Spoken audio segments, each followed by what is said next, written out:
There's Ted Bundy, Danny Rolling, Eileen Warnos, the legendary Glades Reaper. He's maybe the worst of the worst.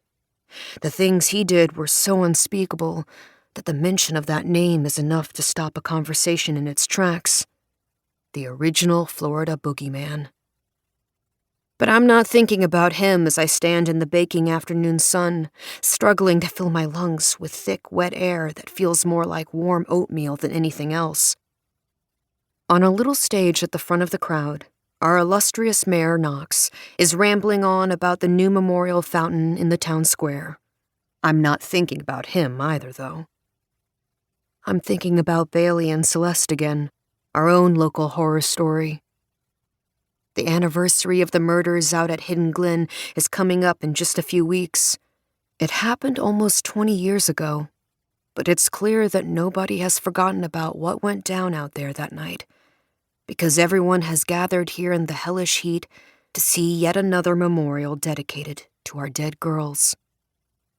When we were little, my friends and I used to pretend to be them. We didn't understand that they were dead, murdered. We only knew they were famous, their pictures framed in our school hallways, and their names written on plaques all over town. Once we understood the gruesome truth, we found other games to play. But I never lost my fascination with Bailey and Celeste. Especially Bailey. When I reenact the murders in my mind, I always play her role. It's her eyes I see it all unfold through. Her panic that swells in my chest. Her last moments that play over and over in my head. I look around the crowd. There are a lot of true crime people here today. A couple hundred at least. Podcasters and writers. Plus their fans. Creepy murder enthusiasts who travel the country visiting beautiful places where ugly things happened. These are the kind of weirdos who get off on playing detective as they pore over clues on internet forums, and there are so many more of them than any normal person would think. That's why we need another memorial, because the lines get too long at the first 5. The murder ghouls might have to wait a few seconds to snap their selfies, which might piss them off, and we can't have our guests leaving town dissatisfied. What if they didn't stay for pie at the diner and antique shopping on Dixon Street? That would be a real tragedy for this town. I glare at a woman who steps right in front of me, blocking my view. She doesn't even offer up an excuse me or a sorry. She's too busy fanning herself with her hat as sweat soaks through the back of her fancy silk blouse. She's an out-of-towner. I can tell because they're always dressed too formally. The uniform of choice in Mount Orange is shorts and a swimsuit paired with flip-flops. Put on anything else, and you're gonna stand out. It isn't only the tourists who turned out today.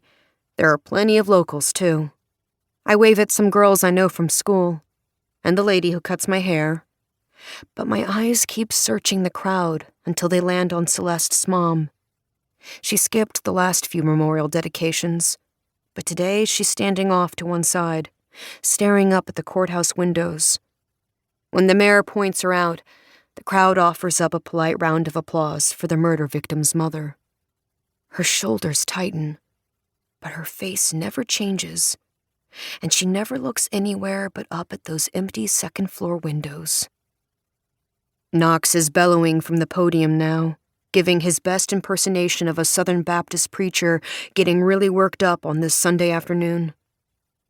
"This mystery will be solved," he promises us, one hand raised skyward like he's waving a Bible. "The guilty will be punished.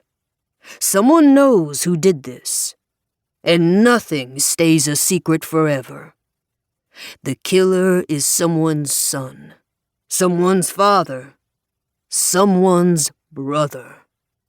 He pauses for effect. "Maybe even yours." Knox narrows his eyes at his captive audience, and a low murmur swells from the crowd, because in this town, speculating about the Hidden Glen murders is every bit as much a local pastime as watching the high school football team lose championship after championship.